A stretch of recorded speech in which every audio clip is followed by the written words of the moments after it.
for all those 40 years, we've been shying away from actually prosecuting the offence of possession of cannabis.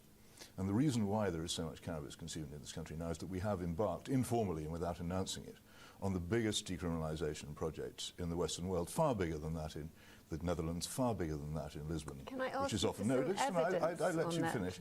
I let you finish. So please let me do the same. It's far bigger than that in Holland, far bigger than that in Portugal, which is often trumpeted by legalisers.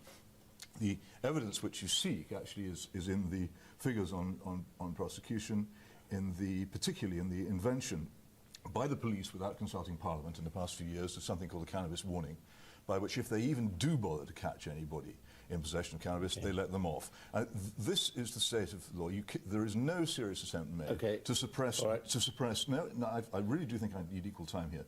There's no serious attempt made to suppress demand. There are some feeble and showy attempts made to suppress supply, but if you try and suppress supply without suppressing demand, you will fail. Well, we have failed.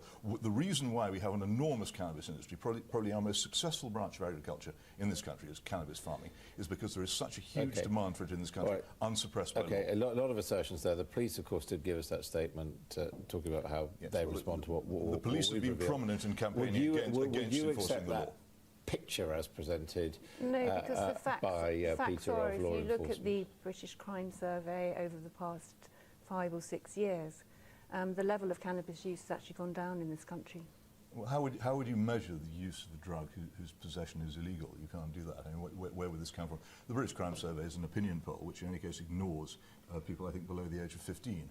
And since much of the cannabis use in this country is now concentrated among school children, it wouldn't show in any case. So I really don't think that argues against what I've just said, which also was to do with the prosecution, the arrest and prosecution of offenders, about which the statistics are quite clear. What would you do now? I mean, massively increase penalties. I would offer young people in this country a powerful argument against the huge peer pressure to take this very dangerous drug.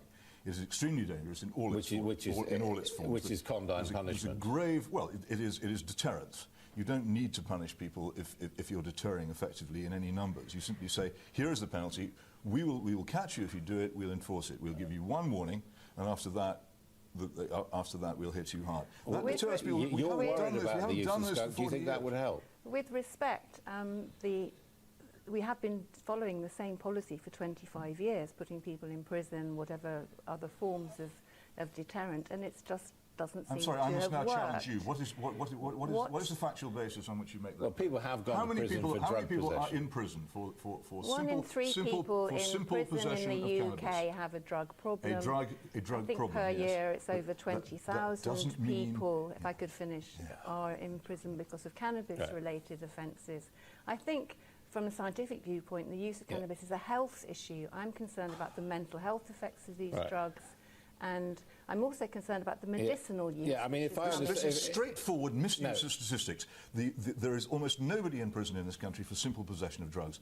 Simple possession of drugs, there are people in which is prison almost nobody. It's very, very rare. There are people in prison who possess drugs, but they're in prison for something else. No, let me finish, please. No. I'm being constantly told that I don't have any facts, and I'm now being told you're making a point. by a professor. You're saying there's hardly anybody, and I'm saying there are some people in prison for possession of drugs. Both statements can be true. Both statements can be true. We know that the government, for example, did not agree to lower the classification of cannabis, Mr. Boulton, is that the authorities have given up trying to prosecute possession.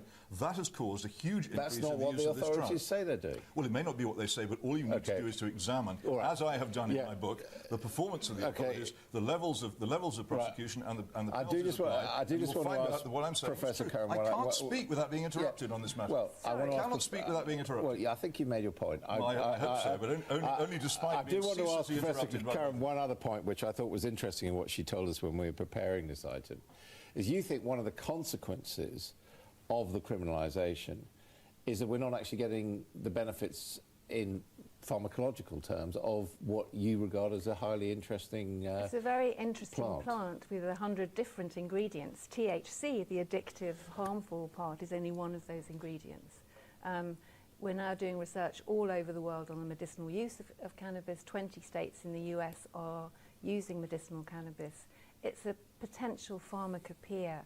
It's already being used for multiple sclerosis, for nausea in radiotherapy. It's a potential very important source of medicines. Well, quite large numbers of people who've used it in that form have given up because of the side effects. Okay. And I would point out that before plugging any drug, and cannabis is associated... Cannabis is strongly correlated, here we go again, cannabis is strongly correlated with long-term mental illness. And no, that doesn't make sense. It's strongly correlated. See, I can't speak without being interrupted. Well, hang on. No one can speak now because we've actually run out of time. But I think most people would agree that everyone has had a fair shout. Thank you very much. Crazy. Absolutely crazy.